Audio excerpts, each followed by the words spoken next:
I have heard this issue many times, but the real issues doesn't lie in being male or female.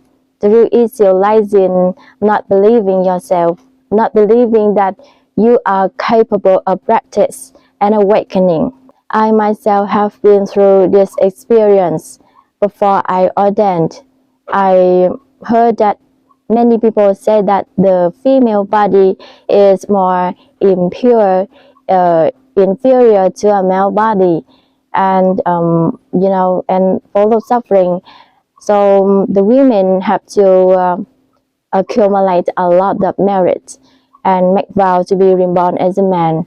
Only then could women begin the path of practice. At that time, I remember I listened shut vows, but after ordaining, studying, practicing, and experiencing life through this female body, I came to see that very clearly, that the awakening has nothing to do with being male or female. As for receiving information, you have to examine it carefully. When people say that the female body is more impure than a male body, you have to look again, because not everything people say correct, and not everything written in text is necessarily true. So you have to relate the teachings to the lived reality. Even the Buddha taught this body is impure, and 32 parts of this body are impure, and it applies equally to men and women.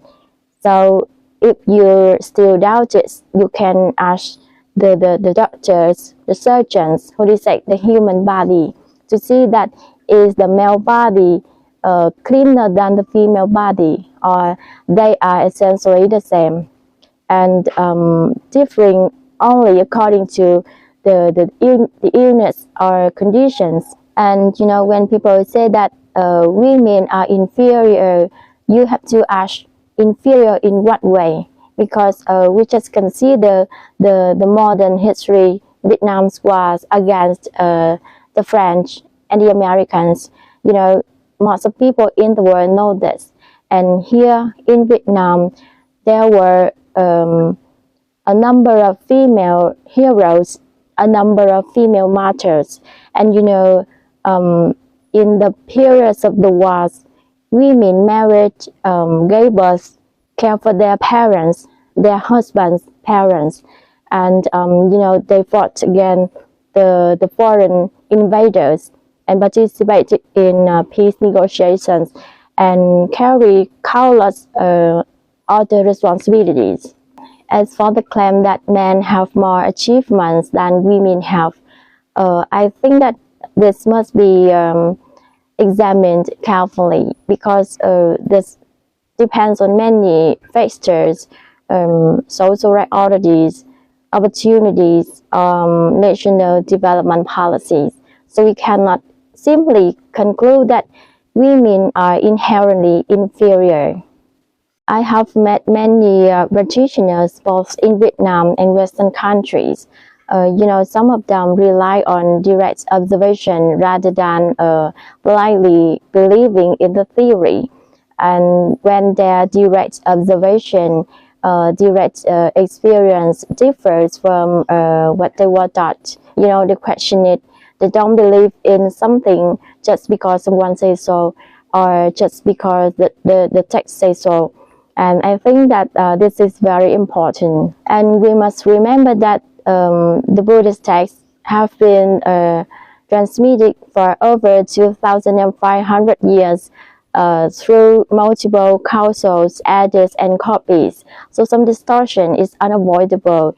As practitioners of Buddha's path, we must reflect, contemplate, and discern for ourselves in order to choose what is truly in accordance with the Dharma. Now, regarding the sufferings, yes, women often suffer more, and in many parts of the world, women suffer far more than we do here. We are fortunate to live in Vietnam now.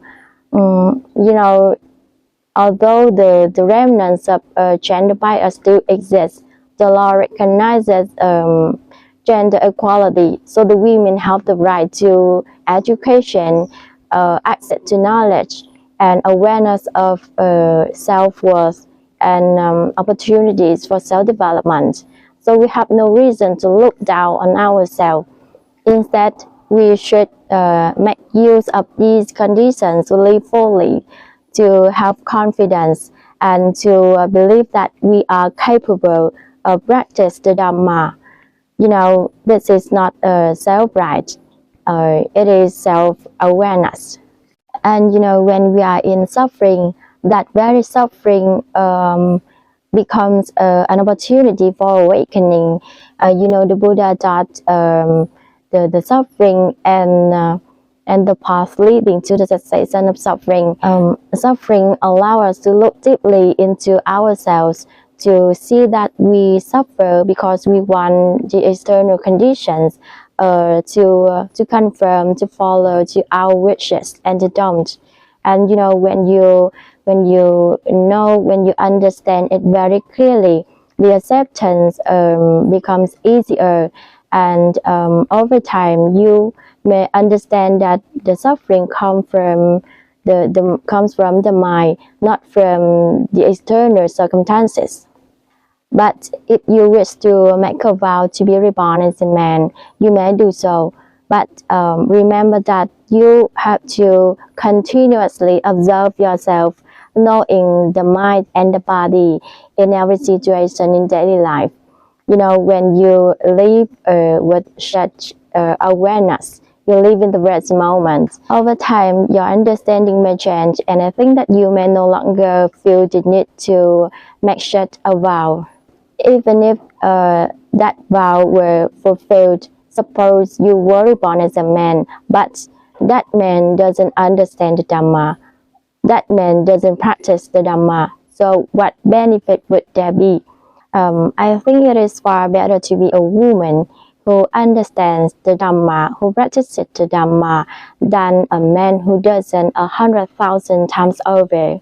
This is crucial to remember that the Buddha taught practice and awakening here and now, not waiting for some future opportunity, because this human body is rare to obtain. So we must make use of this very body, this very life to practice, rather than waiting for another chance in the future. What I share here is not meant to encourage arrogance, superiority, or division between men and women. My intention is to encourage everyone to recognize their own value, to have confidence, to believe that they are capable of practice the Dhamma. Because if you think that you cannot do something, you won't even try.